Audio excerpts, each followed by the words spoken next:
Et si je te disais que pendant que tu t'inquiètes, Dieu est déjà en train d'agir, que pendant que tu pleures, il est déjà en train d'ouvrir un chemin que tu ne vois pas encore? Il est écrit, « Voici, je vais faire une chose nouvelle, sur le point d'arriver. Ne la connaîtrez-vous pas ?» Ésaïe chapitre 43, verset 19. Ce message n'est pas un contenu parmi d'autres. C'est un rappel divin pour ton âme. Dieu t'a vu, t'a entendu, et il te dit aujourd'hui, tout est déjà réglé. Si tu crois que cette parole est pour toi, abonne-toi dès maintenant à cette chaîne. Aime cette vidéo. Et laisse Dieu parler à d'autres à travers ce message. Reste bien jusqu'à la fin. Tu y recevras des clés bibliques puissantes et une prière inspirée. Écris en commentaire. Je remets mes inquiétudes entre les mains de Dieu. Dans toute la Bible, Dieu n'a jamais invité son peuple à l'inquiétude. Il a toujours appelé à la foi, à l'abandon, à la confiance. Jésus lui-même a posé cette question poignante. Qui de vous, par ses inquiétudes, peut ajouter une coudée à la durée de sa vie? Matthieu chapitre 6, verset 27. Pourtant, l'homme moderne, même croyant, est rongé par l'angoisse du lendemain. Il prie, tout en s'inquiétant. Il chante, tout en doutant. Le cœur est divisé, tiraillé entre la foi proclamée et la peur ressentie. Ce message vient briser cette contradiction intérieure. Car si Dieu est véritablement ton Père, comment pourrait-il t'abandonner au chaos? Les Écritures d'Allah sont claires. L'inquiétude n'est pas une preuve de sagesse, mais un signe d'oubli de la souveraineté divine. Ce que tu vis aujourd'hui, aussi incompréhensible soit-il, est déjà connu, maîtrisé et enveloppé dans le plan parfait du Père. Tu pries, mais ton cœur reste agité. Tu lis les promesses de Dieu, mais ton esprit ne trouve pas le repos. Pourquoi? Parce qu'il manque des fondements que Dieu seul peut poser, un à un dans ton âme. Écoute-les maintenant, reçois-les avec foi, et regarde ton inquiétude perdre son pouvoir devant la vérité éternelle. Le premier fondement que tu dois recevoir pour cesser de t'inquiéter, c'est de reconnaître que Dieu est déjà dans ton lendemain. L'inquiétude naît toujours de l'ignorance du futur. Ce que tu ne contrôles pas te fait peur, ce que tu ne vois pas t'oppresse. Mais si tu réalises que Dieu ne vit pas dans le temps comme toi, si tu acceptes qu'il est déjà dans ton demain, alors ton cœur commence à respirer autrement. Il est l'alpha et l'oméga, le commencement et la fin. Ce que tu découvriras demain, Dieu le maîtrise déjà aujourd'hui. Ce qui t'effraie dans ton avenir est déjà enveloppé dans sa grâce. Le livre de ta vie n'est pas en train d'être écrit au hasard. Il est déjà scellé dans les cieux. C'est pourquoi Jésus a dit « Ne vous inquiétez donc pas du lendemain, car le lendemain prendra soin de lui-même. » Matthieu chapitre 6, verset 34. Ton rôle n'est pas de deviner demain, mais de faire confiance aujourd'hui. Si Dieu a nourri des corbeaux dans le désert, s'il a envoyé la manne au peuple hébreu sans qu'il sache d'où elle viendrait, pourquoi serait-il incapable de pourvoir pour toi? L'angoisse vient quand tu essaies de tout comprendre. La paix vient quand tu acceptes que Dieu te précède.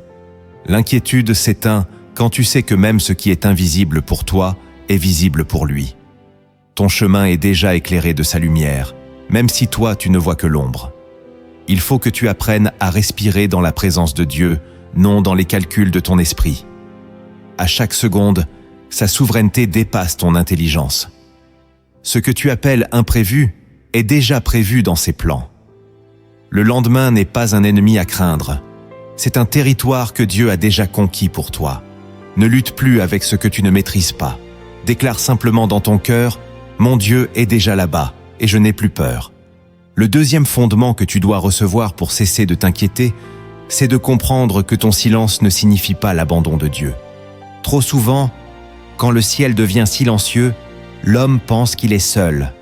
Quand les prières ne trouvent pas d'écho immédiat, quand les réponses tardent, le cœur s'agite et l'esprit se trouble. Mais c'est un piège. Car le silence de Dieu n'est jamais un signe d'absence, mais souvent la preuve qu'il agit en secret. L'Évangile nous révèle que même Jésus, suspendu à la croix, n'a pas entendu le Père lui répondre.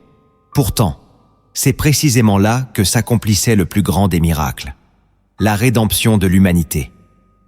Ce que tu vis dans le silence n'est pas une punition, c'est une gestation. Dieu est en train de former une réponse plus grande que tes attentes. Il travaille dans l'ombre pendant que tu crois qu'il dort, mais il ne dort pas.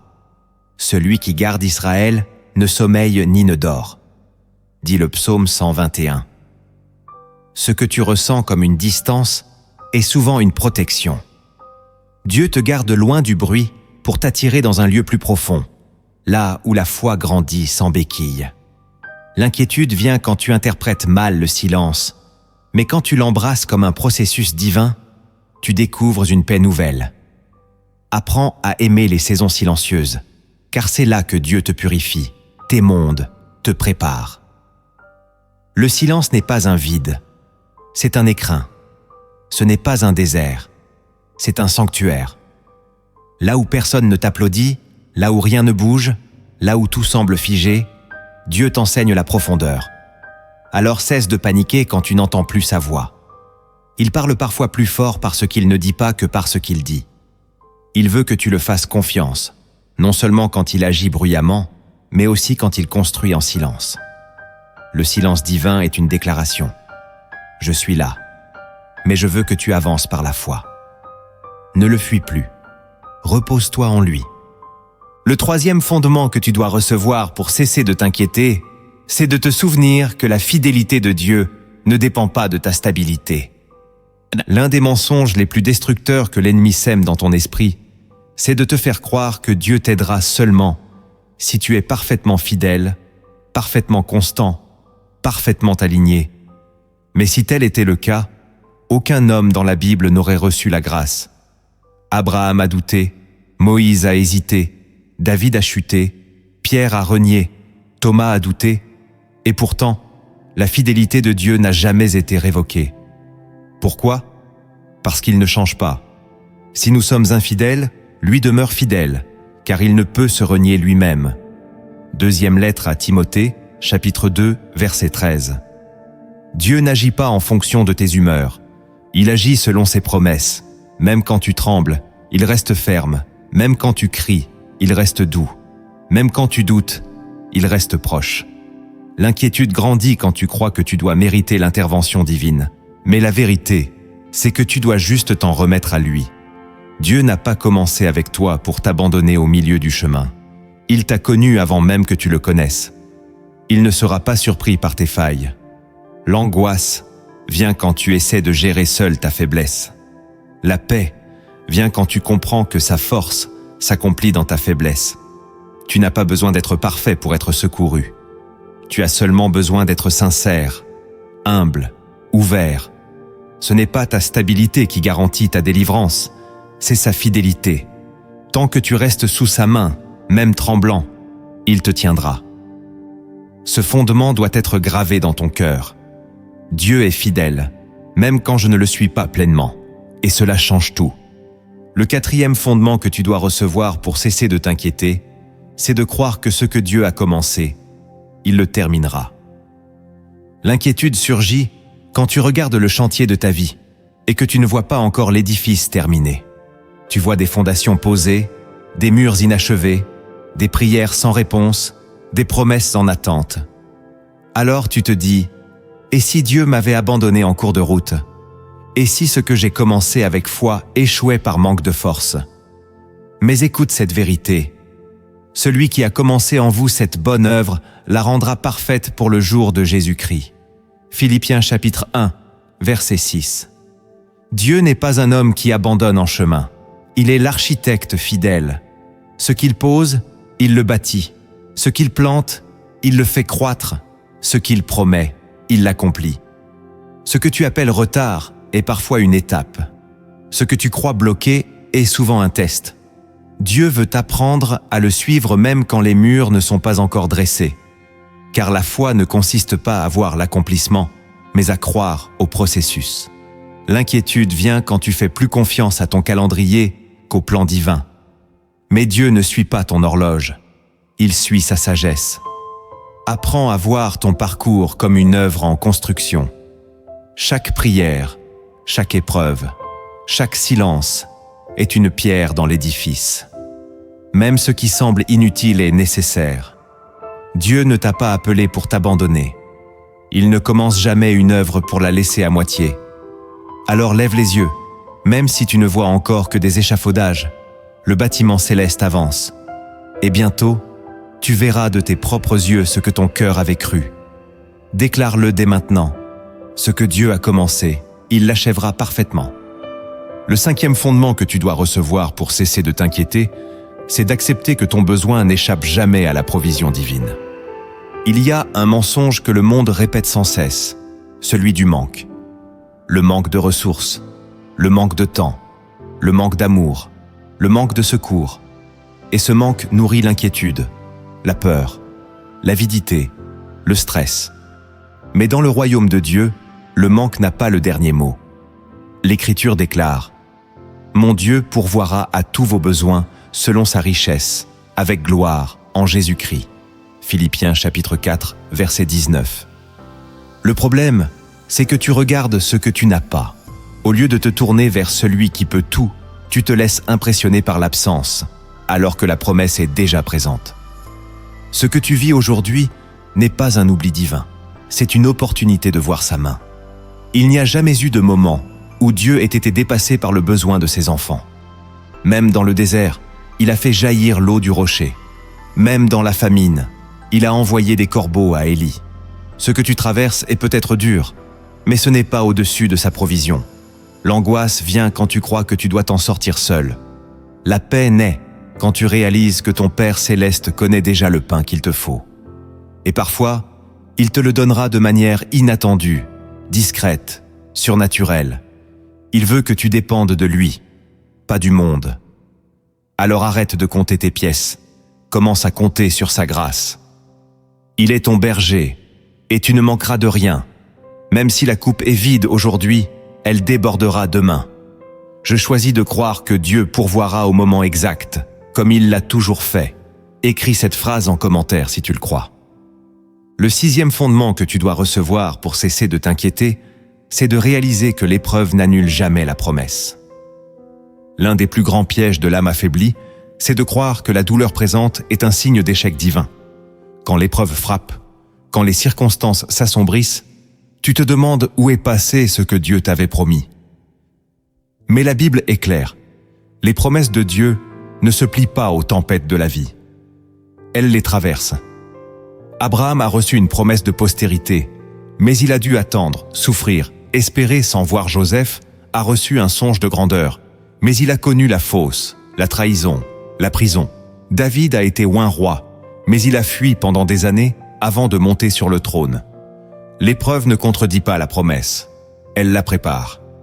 Ce que tu vis maintenant est peut-être douloureux, incompréhensible, mais cela n'annule en rien ce que Dieu a déclaré sur ta vie. L'inquiétude surgit quand tu crois que la souffrance efface la parole divine. Mais en vérité, elle l'accomplit souvent. C'est dans le feu que l'or est purifié. C'est dans la vallée que la foi s'enracine. Ce n'est pas sur la montagne que tu grandis.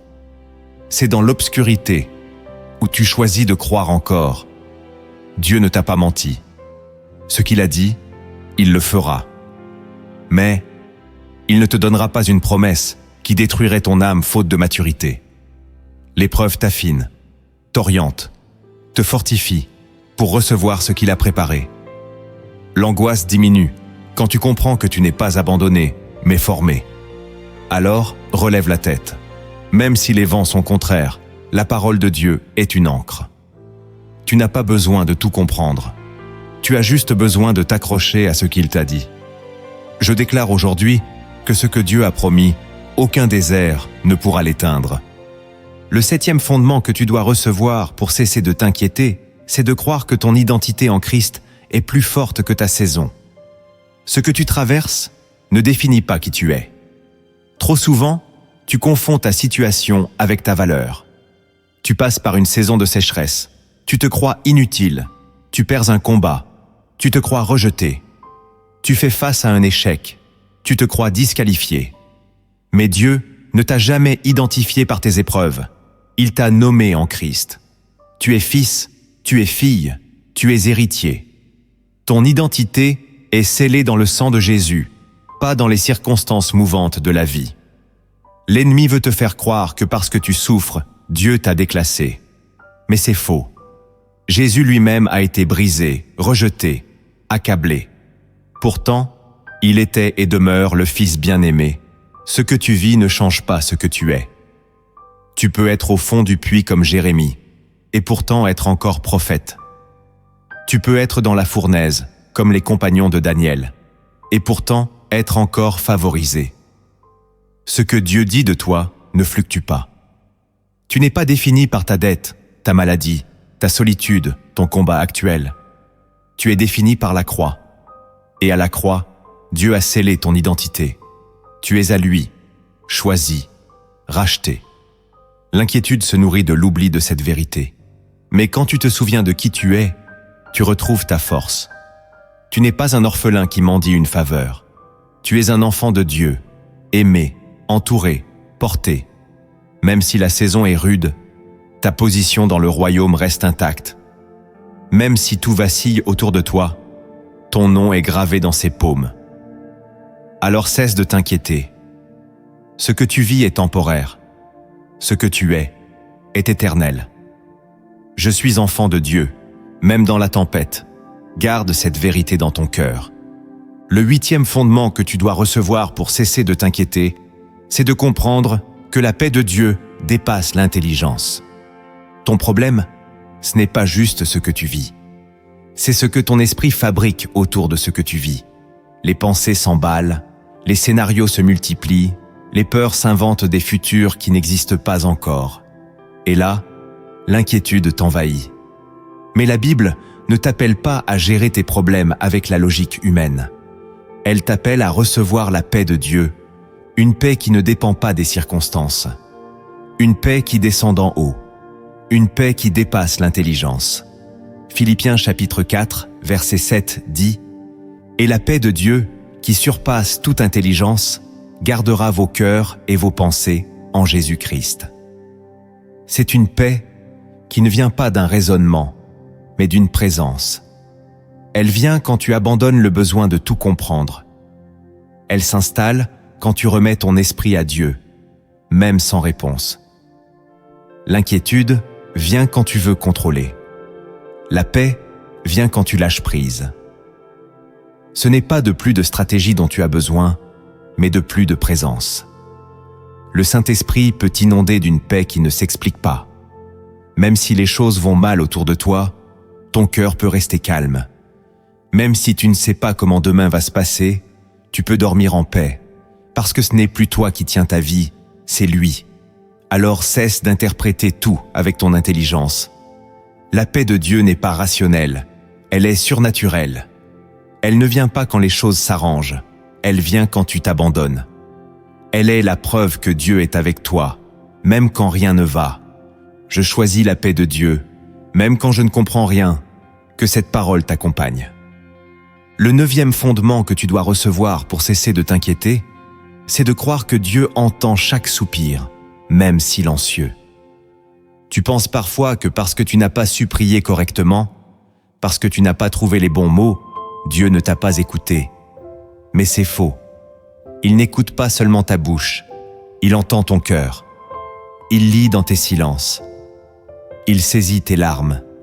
La Bible dit dans le psaume 38, verset 10, « Seigneur, tous mes désirs sont devant toi, et mes soupirs ne te sont point cachés. » Ton gémissement, ton soupir dans la nuit, ton regard fatigué, tout cela est une prière que Dieu reçoit. Il est un Père qui discerne ce que tu n'arrives même pas à exprimer. L'inquiétude surgit quand tu crois que tu n'as pas été entendu. Mais la vérité, c'est que Dieu t'a entendu avant même que tu ne parles, il a vu ton cœur avant que tu ne formules la demande. Et parfois, il agit non pas parce que tu as bien prié, mais simplement parce qu'il t'aime. C'est l'amour qui l'amène à répondre, pas la perfection de ta prière. Tu n'as pas besoin d'être un expert en langage spirituel pour toucher le cœur du Père. Tu as seulement besoin d'être vrai. Et quand ton cœur est brisé, il est encore plus proche. Il est écrit, « L'Éternel est proche de ceux qui ont le cœur brisé. » alors ne laisse pas l'inquiétude grandir à cause du silence de ta bouche. Ton cœur a déjà crié, et ce cri, Dieu l'a recueilli. Tu n'es pas oublié, tu n'es pas ignoré. Tu es écouté, avec attention, avec amour, avec précision. Même mon silence est une prière que Dieu entend. Retiens cette vérité à chaque instant. Le 10e fondement que tu dois recevoir pour cesser de t'inquiéter, c'est de faire de la louange ton refuge dans l'attente. Quand tu attends, l'âme s'impatiente, l'esprit s'agite. Tu veux voir, comprendre, contrôler. Et plus le temps passe, plus l'inquiétude grandit. Mais il existe un secret spirituel que peu exploitent pleinement. La louange. Non pas une louange après la victoire, mais une louange dans l'attente. Paul et Silas, en prison, n'avaient aucune preuve de délivrance. Pourtant ils ont chanté, et la terre a tremblé, les chaînes sont tombées. Pourquoi ? Parce que la louange libère une atmosphère divine. Elle élève ton regard. Elle brise le poids de l'anxiété. Elle t'arrache à la temporalité pour te reconnecter à l'éternité. Louer Dieu alors que rien ne va, c'est proclamer que ta foi ne dépend pas des circonstances. C'est crier que Dieu est digne, même quand la vie est dure, et c'est ce cri-là que le ciel honore. L'inquiétude se nourrit du silence, mais la louange le transperce. Quand tu chantes, tu déclares ton espérance. Quand tu loues, tu déplaces ton regard de la peur vers la promesse. Ce n'est pas une simple habitude, c'est une arme. Une arme contre le doute, contre la fatigue, contre la solitude. Alors même si tu n'as plus de mots, loue. Même si tu ne comprends pas, loue. Même si tout semble figé, loue. Ta voix peut être faible, mais si elle est sincère, elle secoue le ciel. La louange est ton refuge. Là où tu déposes tes angoisses, là où tu retrouves la paix, là où Dieu te rencontre dans la joie, malgré les larmes. Je choisis de louer Dieu dans l'attente, car il est digne dès maintenant. Que cela devienne ton chant intérieur. Tu as entendu les fondements, mais maintenant, le Saint-Esprit veut t'emmener plus loin. Il y a des vérités que beaucoup lisent, sans jamais voir. Des promesses cachées dans l'Écriture, prêtes à briser l'inquiétude à sa racine. Écoute avec ton cœur. Car chaque lumière secrète que tu vas découvrir peut renverser une forteresse dans ta vie. La première lumière secrète de l'Écriture que tu dois recevoir, c'est que Dieu agit souvent dans l'invisible, bien avant que tu ne vois quoi que ce soit. L'une des erreurs les plus fréquentes dans la marche chrétienne, c'est de croire que si rien ne change à l'extérieur, alors rien ne se passe à l'intérieur. Pourtant, tout ce que Dieu construit commence toujours dans l'invisible. Ce fut le cas pour la création du monde, qui naquit d'une parole prononcée dans le vide. Ce fut le cas pour Jésus dans le ventre de Marie, formé dans le secret avant d'être révélé au monde. Ce que tu appelles silence ou retard est parfois l'indice d'une œuvre invisible que Dieu est en train de faire mûrir. L'inquiétude surgit quand tu fixes ton regard uniquement sur les apparences, mais la foi s'appuie sur l'invisible. Hébreux chapitre 11, verset 1, nous dit « Or, la foi est une ferme assurance des choses qu'on espère, une démonstration de celles qu'on ne voit pas. Ce que tu ne vois pas encore est peut-être déjà en train d'exister dans les sphères spirituelles. Dieu prépare, il organise, il dispose. Il travaille dans les coulisses pendant que tu doutes sur scène. Il t'appelle à la confiance, pas à l'impatience. Ce n'est pas parce que tu ne ressens rien que Dieu est inactif. Ce n'est pas parce que tu ne comprends pas que son plan est défaillant. Le royaume de Dieu est souvent comparé à une semence. On la plante, elle disparaît, mais elle agit. Ton miracle est peut-être enfoui, mais il vit. La lumière secrète de l'Écriture t'enseigne que Dieu n'a pas besoin de se montrer pour être présent. Et quand tu t'alignes avec cette vérité, tu peux traverser l'attente sans panique. Tu peux dormir en paix, même si rien ne bouge encore, car tu sais que dans le ciel, tout bouge déjà, tu n'es pas dans l'oubli. Tu es dans la maturation. Dieu travaille là où ton œil ne peut voir.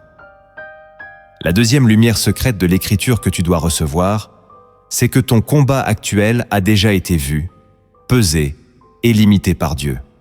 Quand tu es au cœur de l'épreuve, tu as l'impression que tout est incontrôlable. Tu penses que le mal a le champ libre, que les difficultés surgissent sans raison, que Dieu a peut-être perdu la main. Mais l'Écriture dit le contraire.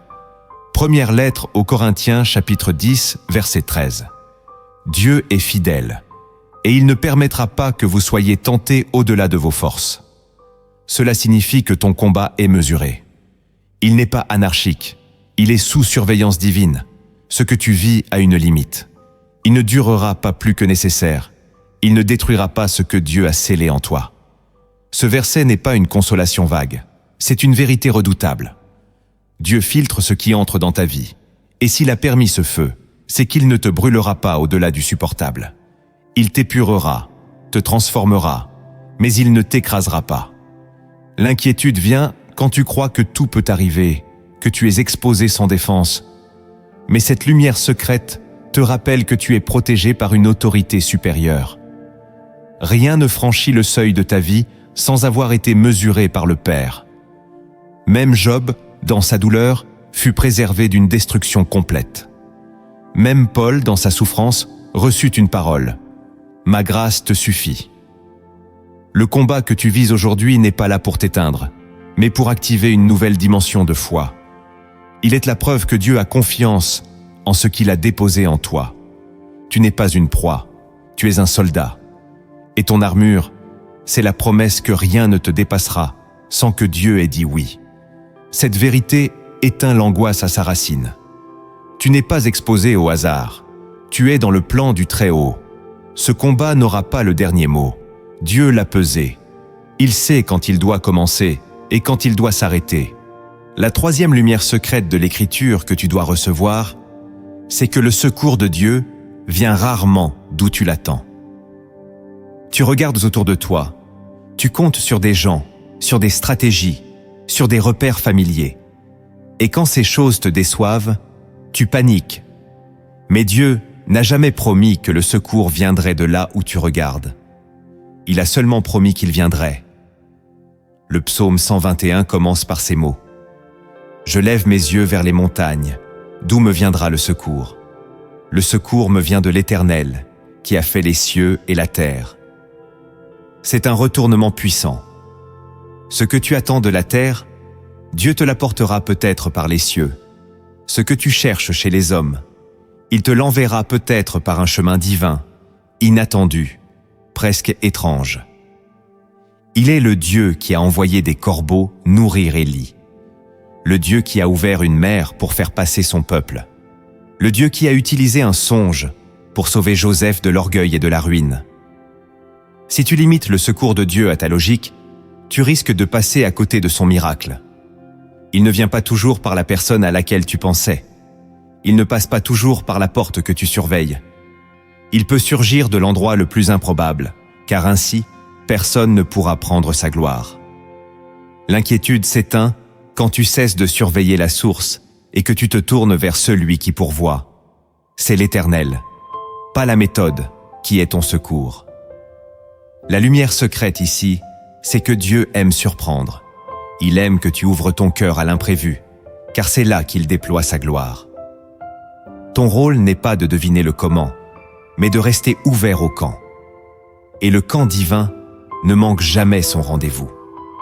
Alors lève les yeux plus haut, détache-toi des montagnes visibles, et proclame dans ton cœur, « Mon secours ne vient pas des hommes, il vient de Dieu, et il ne tarde jamais. » La quatrième lumière secrète de l'Écriture que tu dois recevoir, c'est que l'attente est parfois la forme la plus profonde d'obéissance. Tu crois peut-être que parce que tu n'agis pas, tu stagnes. Que parce que tu ne bouges pas, Dieu ne fait rien non plus. Mais dans la Bible, attendre Dieu n'est jamais une posture passive. C'est une preuve de confiance. C'est un acte d'adoration. Ésaïe chapitre 40, verset 31 dit « Mais ceux qui se confient en l'Éternel renouvellent leur force. Ce n'est pas ceux qui s'agitent, ni ceux qui courent, ni ceux qui paniquent. C'est ceux qui attendent, mais pas dans le vide, dans la foi, dans la louange, dans la soumission. L'attente est parfois plus exigeante que l'action, parce qu'elle te dépouille de ton contrôle. Elle te contraint à rester ferme, quand tout en toi veut fuir. Elle te demande de faire taire ta chair pour écouter l'esprit. Et dans ce silence tendu, Dieu travaille. L'inquiétude veut te faire croire que tu perds du temps, mais en vérité, tu en gagnes. Car pendant que tu attends, Dieu prépare, il déplace, il ajuste. Il façonne ton cœur autant que ta destinée. L'attente purifie tes motivations. Elle révèle ta vraie dépendance. Tu n'attends pas une chose, tu attends une personne, le Seigneur. Et cette attente n'est jamais vaine, car il vient toujours à l'heure, jamais en avance, jamais en retard. L'attente devient une offrande quand elle est remplie de foi. Et Dieu honore les cœurs qui restent fidèles dans l'intervalle. Cette lumière secrète brise le mensonge de l'inefficacité. Ce n'est pas parce que tu ne fais rien que tu ne sers à rien. Tu fais ce qu'il y a de plus profond. Tu fais confiance. Et cela, dans le royaume, a une valeur infinie.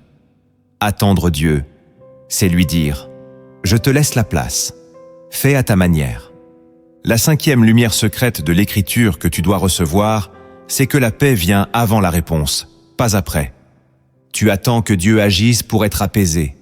Tu attends que la situation change pour être rassuré. Mais l'Écriture t'invite à renverser cette logique.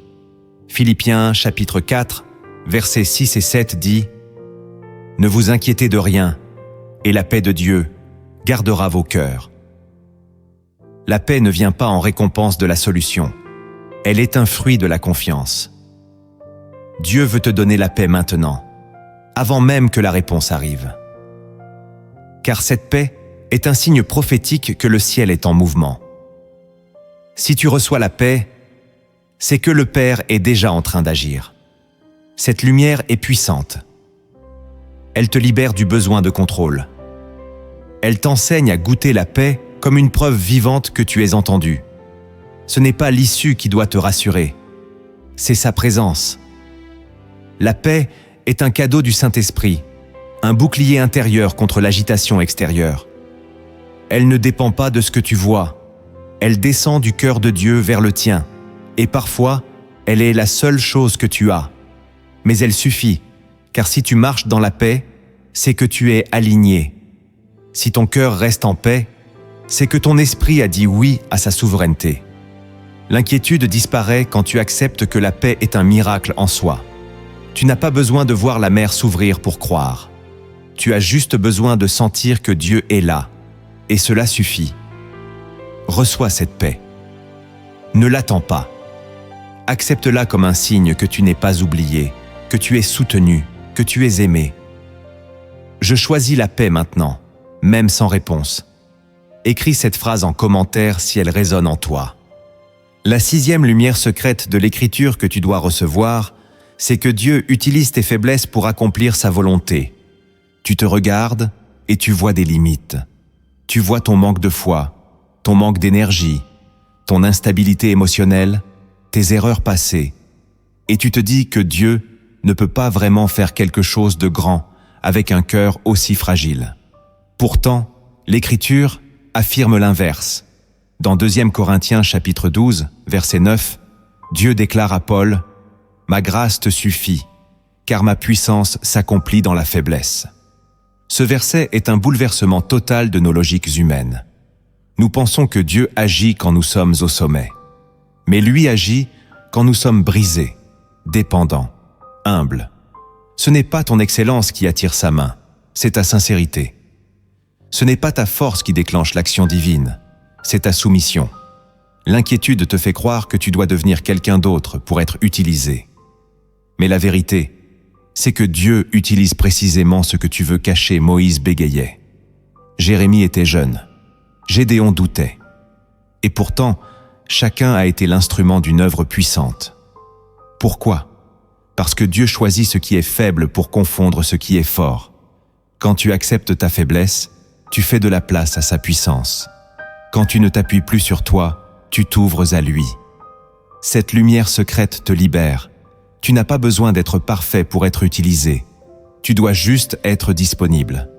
Dieu ne cherche pas des héros, il cherche des cœurs ouverts. Même ton histoire cabossée peut devenir un témoignage glorieux entre ses mains. Alors cesse de t'inquiéter de tes manques. Présente-les lui. Il ne te repousse pas à cause de tes faiblesses. Il t'approche justement à travers elles, car là où tu es faible, il est fort. Et c'est ainsi qu'il sera glorifié dans ta vie. Tu n'as pas à fuir tes fragilités. Tu dois les offrir, et tu verras que ce sont elles qui deviendront la matière première de ton appel. La 7e lumière secrète de l'Écriture que tu dois recevoir, c'est que le plan de Dieu inclut même tes détours. Tu regardes ton parcours et tu vois des erreurs, des retards, des décisions prises dans la peur, des saisons d'oubli ou de tiédeur spirituelle, et tu penses que tu as gâché ce que Dieu avait prévu pour toi. Tu crois que tu as raté le plan parfait. Mais Dieu n'est pas surpris par ton itinéraire. Il connaît chacun de tes détours, et il les inclut dans son plan. Psaume 37, verset 23. L'Éternel a fermi les pas de l'homme, quand il prend plaisir à sa voie. S'il tombe, il n'est pas terrassé, car l'Éternel lui prend la main. Ce verset ne parle pas d'un chemin sans faute, mais d'un Dieu qui reste fidèle, même dans la chute. Abraham est passé par l'Égypte, Moïse a tué un homme. David a connu l'adultère. Pierre a renié Jésus. Et pourtant, aucun d'eux n'a été exclu de la volonté de Dieu. Pourquoi? Parce que Dieu ne construit pas ton avenir sur la base de ta perfection, mais sur la base de sa grâce. Il sait comment rediriger, restaurer, racheter. Ce que tu crois avoir perdu, il peut le restaurer en mieux. Ce que tu regrettes, il peut le transformer en témoignage. Cette lumière secrète t'invite à ne plus vivre dans la culpabilité du passé. Ton histoire n'est pas hors de contrôle. Elle est entre les mains du souverain, et même tes pires erreurs peuvent devenir des points d'appui pour sa gloire. L'inquiétude naît quand tu penses que tu as tout gâché. Mais la paix revient quand tu réalises que rien n'est jamais perdu avec Dieu. Il est le maître des recommencements. Et chaque détour, chaque retard, chaque larme a un sens dans son plan. Tu n'es pas disqualifié. Tu es en chemin et Dieu est encore là, prêt à écrire les plus belles pages de ton histoire. La 8e lumière secrète de l'Écriture que tu dois recevoir, c'est que le plus grand miracle, c'est la transformation de ton cœur. Tu cherches des changements extérieurs, une guérison, une porte ouverte, une bénédiction matérielle, une relation restaurée. Et parfois, tu ne les vois pas venir. Alors tu doutes, tu t'inquiètes. Mais Dieu a peut-être déjà accompli le plus grand des miracles, sans que tu ne t'en rendes compte. Il est en train de changer ton cœur. Ézéchiel, chapitre 36, verset 26. Je vous donnerai un cœur nouveau, et je mettrai en vous un esprit nouveau. Cette parole est un bouleversement profond, car Dieu sait que le vrai changement commence à l'intérieur. Ce que tu vis dans la prière, dans l'attente, dans les larmes, forge quelque chose en toi. Il te rend plus patient, plus humble, plus sensible à sa voix. Ce n'est pas visible aux yeux du monde, mais c'est précieux aux yeux du ciel. Le Saint-Esprit agit souvent comme un sculpteur silencieux. Il ne bouge pas ton décor, mais il transforme ton être. Et cette œuvre-là, personne ne peut te la voler. L'inquiétude se calme quand tu comprends que tu es déjà en train de changer, même si rien ne semble bouger autour. Ce que tu ressens comme une stagnation peut être une purification. Dieu travaille tes fondations. Il t'enracine, il te prépare. Et bientôt, ce changement intérieur se manifestera aussi à l'extérieur. Mais ne sous-estime jamais ce que Dieu fait dans ton cœur, car c'est là que tout commence. Un cœur changé attire une vie changée. Une âme guérie attire des promesses manifestées. Cette lumière secrète te révèle que ton miracle est peut-être déjà en cours, pas dehors, mais dedans. Et si tu l'embrasses, tu verras que la paix, la joie, la confiance reviendront, même au milieu du désert. La 9e lumière secrète de l'Écriture que tu dois recevoir, c'est que Dieu répond souvent d'abord par une parole avant de répondre par un acte. Tu veux voir des faits, mais Dieu commence par te donner une parole. Tu veux une solution immédiate, il t'offre une promesse. Et parfois, cela te frustre. Tu te dis que ce n'est pas assez. Mais dans le royaume de Dieu, une parole est plus puissante qu'un événement. C'est par une parole que Dieu a créé l'univers. C'est par une parole que les prophètes ont bouleversé des nations. Et c'est par une parole que Jésus guérissait, délivrait, ressuscitait. La parole précède toujours la manifestation. C'est la graine avant la moisson. Et elle exige une chose, que tu y crois. Hébreux chapitre 4, verset 2. La parole ne leur servit de rien, parce qu'elle ne trouva pas de la foi chez ceux qui l'entendirent. Ce verset est une alerte. Tu peux recevoir une promesse de Dieu et pourtant ne jamais voir son accomplissement, si tu ne l'accueilles pas avec foi. L'inquiétude surgit quand tu refuses de croire sans voir. Mais la lumière secrète ici, c'est que Dieu te forme à être un receveur de paroles avant d'être un spectateur de miracles. Si tu méprises les mots, tu risques de passer à côté de l'œuvre.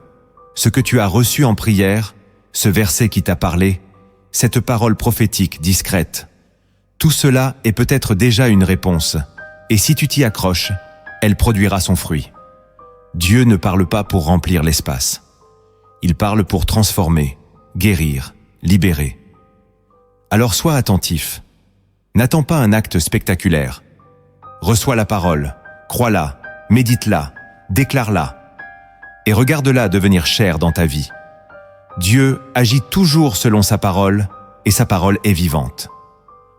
La 10e lumière secrète de l'Écriture que tu dois recevoir, c'est que ce que tu vis aujourd'hui prépare une gloire éternelle. Tu es tellement absorbé par ce qui t'arrive maintenant que tu oublies parfois que ta vie ne s'arrête pas à cette saison. Tu pleures, tu luttes, tu pries, et tu ne comprends pas pourquoi Dieu ne te retire pas immédiatement de la douleur. Mais la Bible t'ouvre un autre regard. 2 Corinthiens chapitre 4, verset 17. Car nos légères afflictions du moment présent produisent pour nous, au-delà de toute mesure, un poids éternel de gloire. Cette lumière est bouleversante. Ce que tu vis n'est pas vain. Ce que tu endures avec foi n'est pas perdu. Chaque larme, chaque renoncement, chaque prière dans le silence est une semence dans l'éternité. Dieu ne regarde pas seulement ta survie terrestre. Il construit ta destinée éternelle. Et cela change tout. L'inquiétude perd son pouvoir quand tu réalises que ton épreuve actuelle n'est pas la fin, mais un passage. Ce que tu crois être une perte, Dieu l'utilise pour t'établir plus haut dans le royaume. Ton témoignage se prépare. Ta récompense spirituelle est en cours. Tu ne vois peut-être rien ici-bas, mais le ciel est en train de t'habiller de gloire. Dieu te prépare pour plus que cette vie. Il t'ancre dans l'éternité, et cette vérité te rend libre. Tu peux marcher dans la paix, non parce que tout va bien, mais parce que tu sais que tout ce que tu vis maintenant travaille pour un but plus grand. Rien n'est gaspillé, tout est utilisé. Ton histoire est précieuse, même dans les chapitres douloureux. Car Dieu en fera une lumière pour les autres, et un poids de gloire pour toi.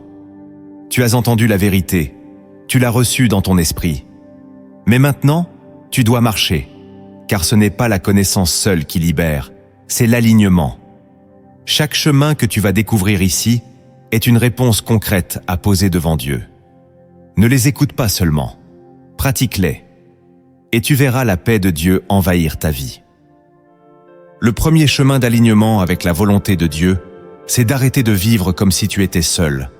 L'une des premières causes d'inquiétude chez le croyant, c'est l'oubli de la présence constante de Dieu. Tu confesses avec ta bouche que Dieu est avec toi, mais tu agis comme si tu devais tout porter, tout résoudre, tout endurer sans secours. Cette contradiction intérieure t'épuise. L'Écriture affirme pourtant avec puissance « Je ne te délaisserai point, je ne t'abandonnerai point ». Hébreux chapitre 13, verset 5. Cette parole n'est pas symbolique, elle est vivante. Dieu ne te quitte jamais, même dans le silence, même dans l'épreuve. Et tant que tu vis comme un orphelin spirituel, tu nourris une inquiétude injustifiée. Tu dois t'aligner avec cette vérité. Tu n'es pas seul. Tu n'es pas abandonné. Le Saint-Esprit habite en toi. Il soupire pour toi. Il te défend. Il te rappelle les promesses. Il intercède avec des gémissements inexprimables. Chaque matin, chaque nuit, chaque combat, Dieu est là. Et tant que tu ne prends pas conscience de cette réalité, tu laisseras l'angoisse gouverner ton cœur. Commence dès maintenant à lui parler comme à un ami proche. Invite-le dans chaque décision, chaque pensée, chaque geste. Ne réserve pas sa présence au moment de crise. Accueille-la comme ton atmosphère permanente. C'est ainsi que ton âme retrouvera le repos. Car l'inquiétude naît dans le vide, mais la paix grandit dans la communion. Tu n'as pas à porter ce poids seul. Jésus a dit « Venez à moi, vous tous qui êtes fatigués, et je vous donnerai du repos. » Ce n'est pas un encouragement vague, c'est un ordre d'amour. Le premier chemin d'alignement, c'est de refuser l'indépendance, de vivre comme un fils, comme une fille, sous le regard du Père. Ce n'est pas à toi de tout porter, c'est à toi de tout remettre. Le deuxième chemin d'alignement avec la volonté de Dieu, c'est de nourrir ton esprit chaque jour avec la parole. Ce que tu nourris grandit, et ce que tu négliges s'affaiblit. Beaucoup de croyants veulent la paix, mais ils passent plus de temps à écouter les nouvelles du monde qu'à méditer les paroles du ciel. Ils nourrissent leur inquiétude sans le savoir. Car l'esprit n'est pas neutre. Il se forme, se construit, se sature selon ce que tu lui donnes.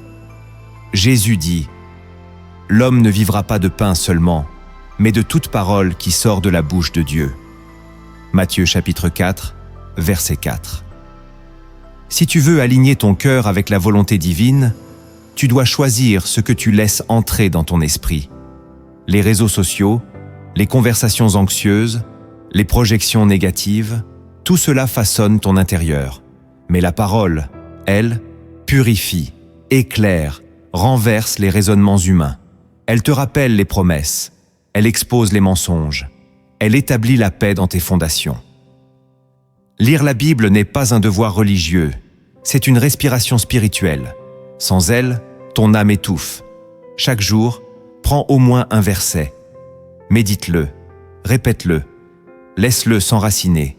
Il deviendra un bouclier dans l'épreuve. L'inquiétude attaque toujours là où la vérité est absente. Alors si tu veux marcher dans la paix, tu dois laisser la parole habiter richement en toi. Ne te contente pas de la lire à la hâte. Plonge dedans comme dans une source. Dieu veut te parler chaque jour, et son canal privilégié, c'est sa parole. Ce chemin d'alignement est simple, mais puissant. Car un cœur saturé de vérité ne tremble pas devant le mensonge, aligne-toi. Reprends la Bible. Fais-en ton pain quotidien, et tu verras ton esprit changer. Le troisième chemin d'alignement avec la volonté de Dieu, c'est de confesser tes pensées au lieu de les laisser te dominer.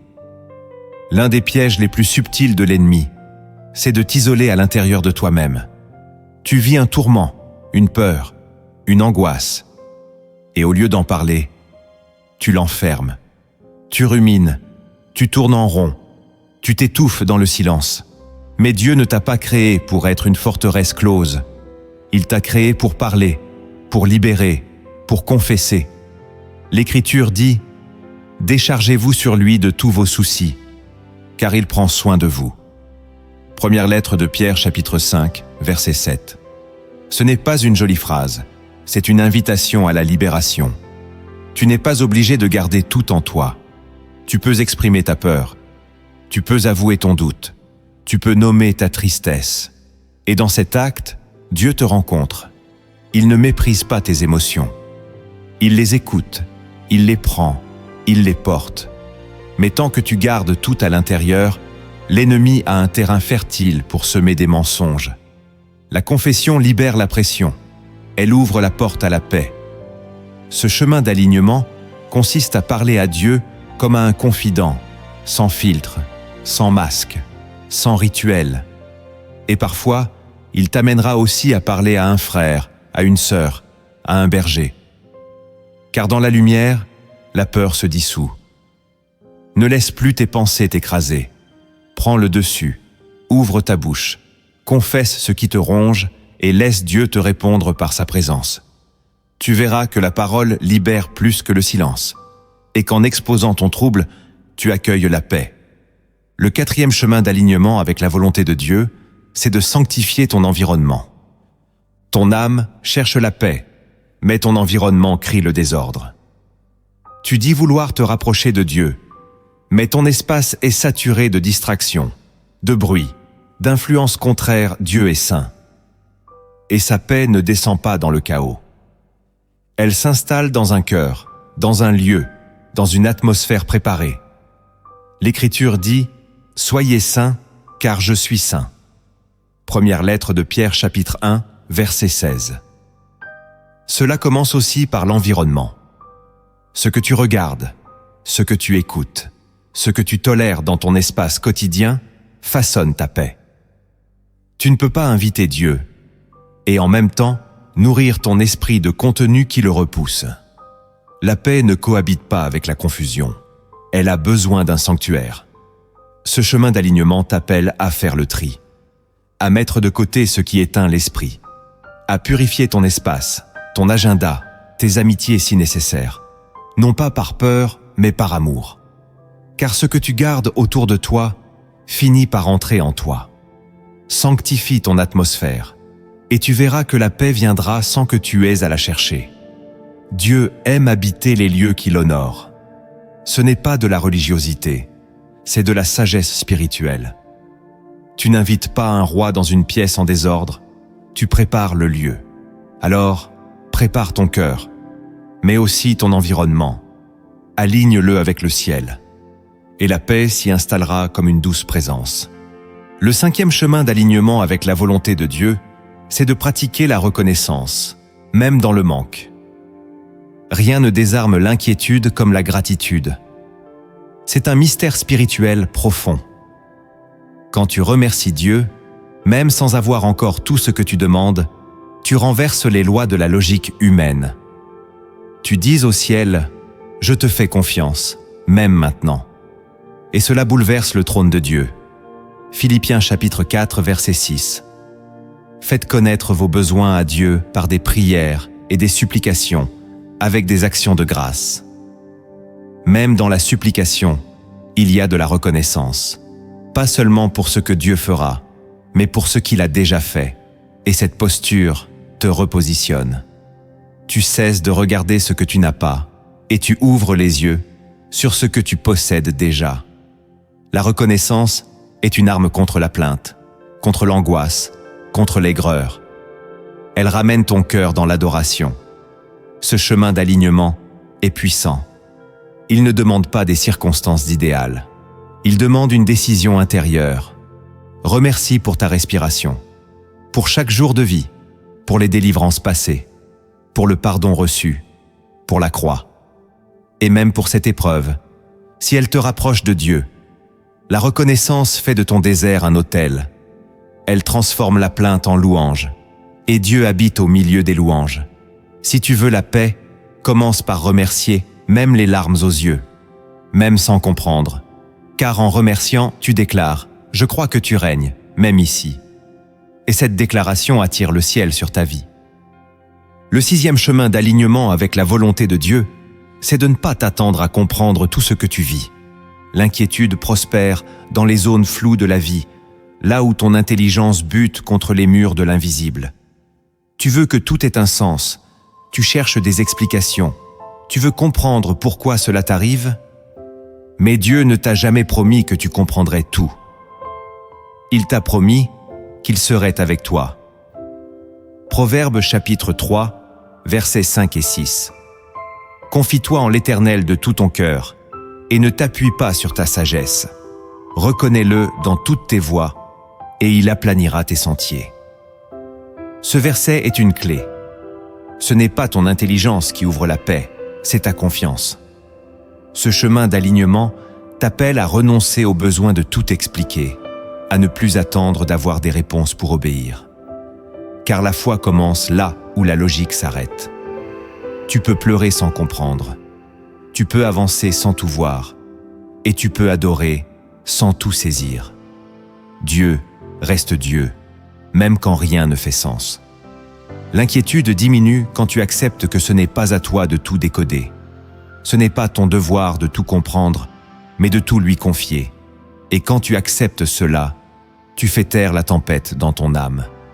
Ce n'est pas dans la clarté intellectuelle que tu seras restauré, mais dans la confiance spirituelle. Dieu connaît les chemins invisibles. il voit ce que tu ignores. Et parfois, il te protège par ce que tu ne comprends pas. Alors, aligne-toi avec cette vérité. Je n'ai pas besoin de tout comprendre pour faire confiance. Et tu verras que la paix de Dieu dépasse ce que ton esprit peut contenir. Le 7e chemin d'alignement avec la volonté de Dieu, c'est de bénir même quand tu es brisé. Rien ne va plus. Tu souffres, tu luttes. Et pourtant, c'est précisément dans cet état que Dieu t'appelle à ouvrir la bouche pour bénir. Pas pour nier ta douleur, mais pour sanctifier ta réaction. Le livre de Job nous apprend une vérité puissante. Après avoir tout perdu, la Bible dit « Il tomba à terre, se prosterna et dit « L'Éternel a donné et l'Éternel a ôté, que le nom de l'Éternel soit béni. » Job chapitre 1, verset 21. Ce n'était pas une formule religieuse, c'était un acte de guerre spirituelle. Bénir Dieu dans la douleur, c'est refuser de laisser l'ennemi t'arracher la louange. C'est proclamer que ta foi ne dépend pas de tes émotions. C'est te placer au-dessus de l'épreuve par ton adoration. Ce chemin d'alignement n'est pas facile, mais il est puissant. Car le ciel répond à ceux qui choisissent de glorifier Dieu au cœur du feu. Tu ne bénis pas pour faire semblant. Tu bénis pour survivre, pour rester ancré, pour ne pas sombrer. Bénir, c'est dire « Tu es encore digne, même si je ne comprends rien ». C'est offrir à Dieu un sacrifice de louange. Et ce sacrifice-là a une odeur particulière dans le ciel. L'inquiétude veut t'enfermer dans le silence, la plainte, la peur.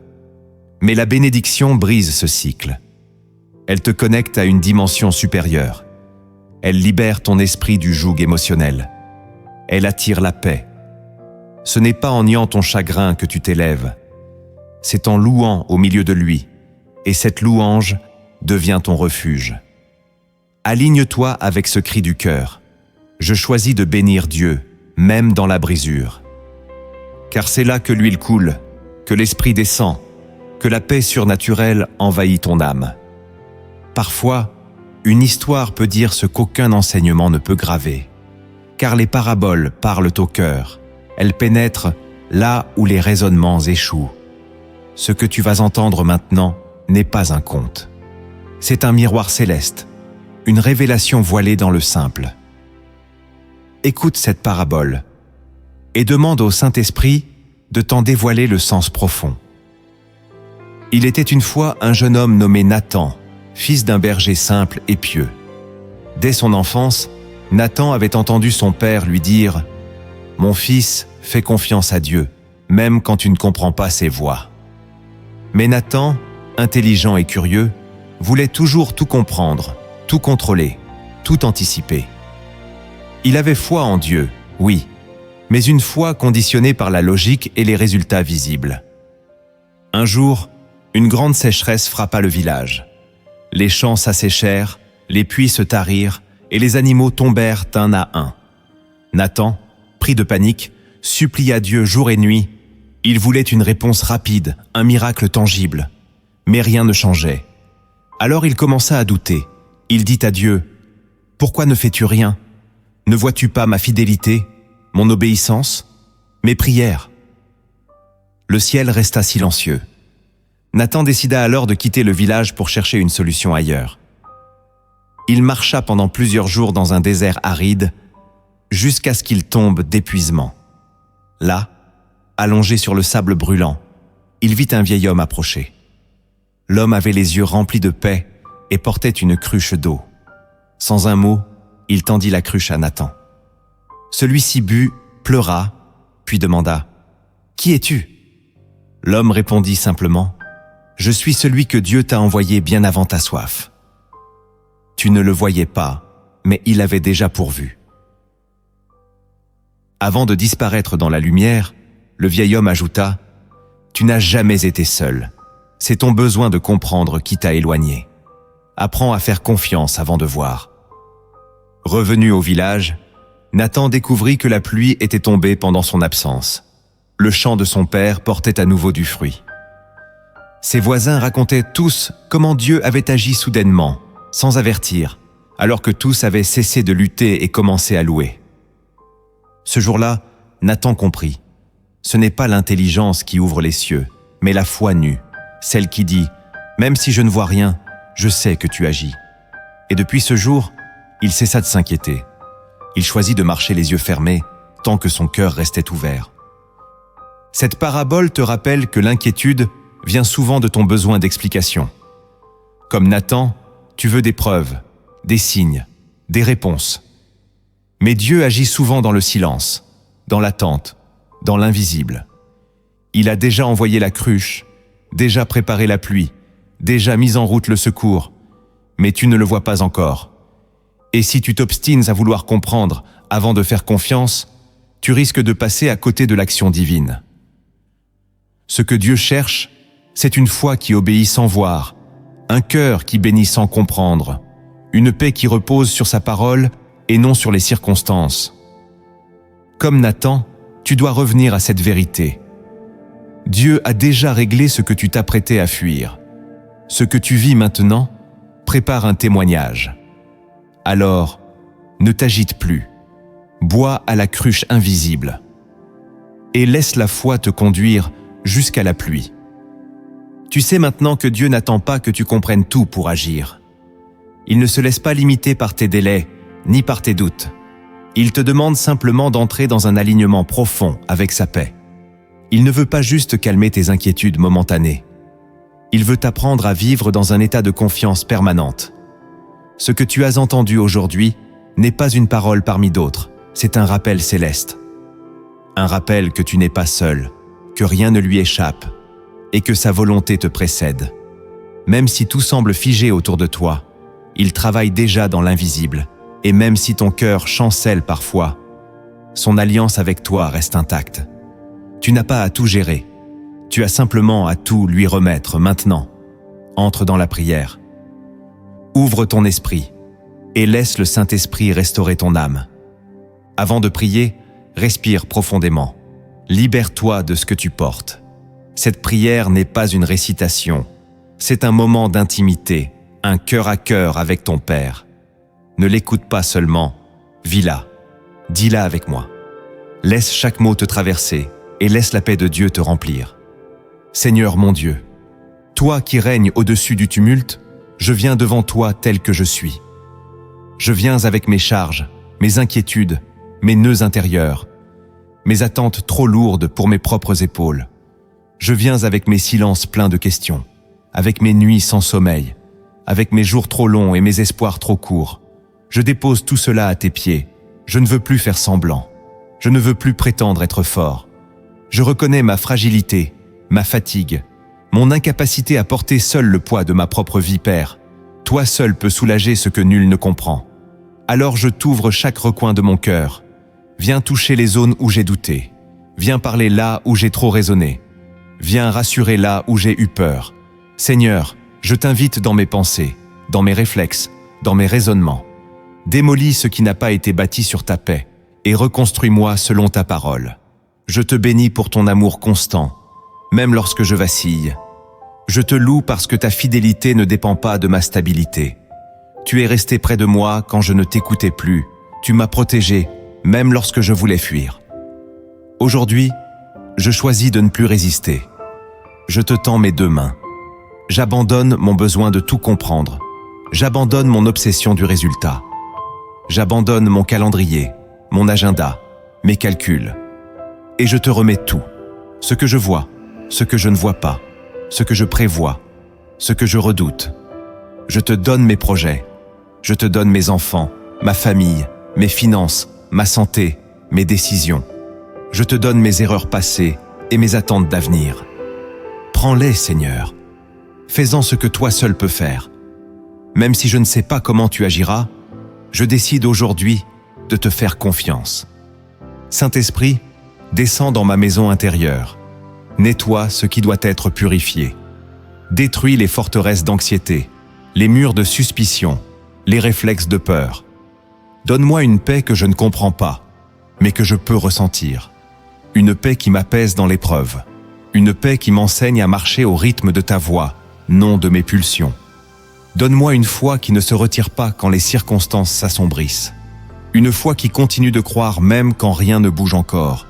Rappelle-moi que tu es fidèle, que tu n'as jamais abandonné ceux qui te cherchent avec sincérité. Rappelle-moi que tu es déjà dans mon lendemain, que tu as déjà préparé les ressources, les réponses, les provisions.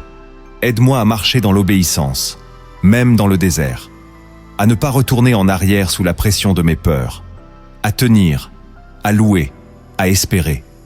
Seigneur Jésus, je t'invite à régner à nouveau dans ma vie, pas seulement comme mon sauveur, mais comme mon roi. Je ne veux plus prendre des décisions motivées par l'inquiétude. Je ne veux plus organiser ma vie autour de mes peurs. Je veux t'écouter avant de bouger. Je veux dépendre de ta sagesse, non de ma logique. Je veux attendre ta paix, non courir après mes propres solutions. Donne-moi la patience de ceux qui savent que Dieu ne tarde jamais. Donne-moi le calme de ceux qui ont remis leur avenir entre tes mains. Donne-moi la stabilité intérieure de ceux qui savent que même dans la tempête, tu es dans le bateau. Je t'adore, même sans tout comprendre. Je te loue, même avec des larmes. Je proclame que tu es digne, même au milieu de mes combats. Merci pour ton pardon. Merci pour ta tendresse. Merci pour ton esprit qui console et qui restaure. Merci pour les chemins que tu es en train d'ouvrir, même si je ne les vois pas encore. Merci pour les ennemis que tu écartes dans l'ombre. Merci pour les provisions que tu as déjà libérées. Merci pour les saisons que tu transformes en mon nom. Je te rends gloire pour ta fidélité, même dans mes silences.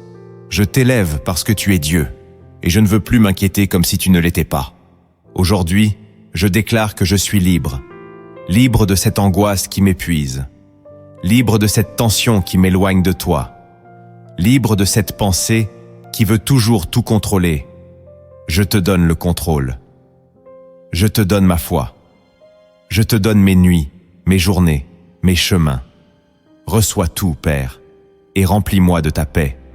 Non pas une paix fabriquée, mais une paix venue d'en haut. Une paix qui traverse l'incompréhensible.